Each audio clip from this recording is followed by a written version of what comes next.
Hi అండి, ఎలా ఉన్నారు? మేము బాగున్నాము. మీరు బాగున్నారా? ఈరోజు మా స్టైల్లో సాంబార్ ఎలా చేసుకోవాలో చూపిస్తాను చూడండి.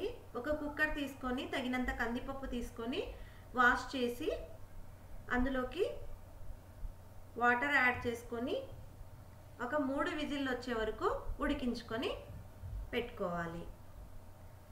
ఆ తర్వాత రాడిష్ తీసుకొని శుభ్రంగా పీల్ చేసి ముక్కలుగా కట్ చేసి పెట్టుకోవాలి. చూడండి, ఈ విధంగా మెత్తటి కందిపప్పు. ఇవి మాకు పండినటువంటి కందిపప్పు అండి, అందుకని మధ్య మధ్యలో రెడ్గా అనిపిస్తుంది మీకు. ఆ తర్వాత ఇందులోకి మనము టొమాటోస్ యాడ్ చేసుకొని కొంచెం వాటర్ యాడ్ చేసుకొని ఉడికించుకోవాలి. ఆ తర్వాత ఇందులోకి తరిగి పెట్టుకున్నటువంటి రాడిష్ను అలాగే ఉల్లిపాయలను యాడ్ చేసుకోవాలి. ఈ విధంగా రాడిష్ను కట్ చేసి పెట్టుకున్నాను రౌండ్గా. వీటిని ఇందులోకి మనము యాడ్ చేసుకోవాలి.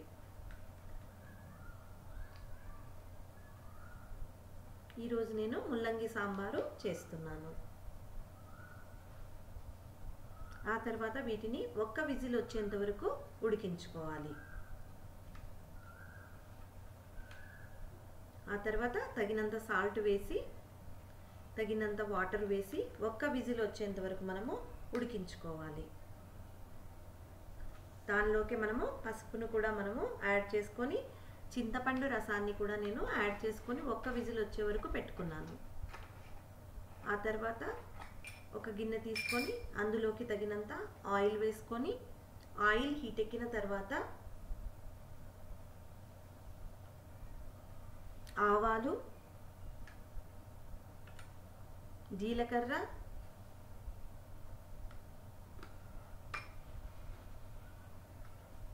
అలాగే ఒక 3 పచ్చిమిరపకాయలు సన్నగా తరుక్కున్నటువంటివి, అలాగే కరివేపాకు,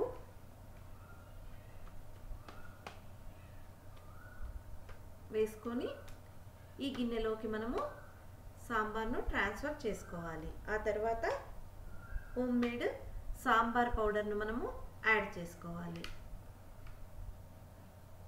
మేము ఇంట్లోనే సాంబార్ పొడిని తయారు చేసుకుంటాము. ఈ విధంగా సాంబార్ పొడి యాడ్ చేసిన తర్వాత మంచిగా ఈ విధంగా కలుపుకొని, ముందు మనం సాల్ట్ వేసాం కదండి, ఇప్పుడు చూసుకొని ఇంకా అవసరమైతే తగినంత సాల్ట్ వేసుకొని మంచిగా బాయిల్ చేసుకొని ఇందులోకి మనము కొత్తిమీరను కూడా యాడ్ చేసుకోవాలి. ఇది ఇడ్లీలోకైనా రైస్లోకైనా చాలా చాలా బాగుంటుంది. బాయ్ అండి.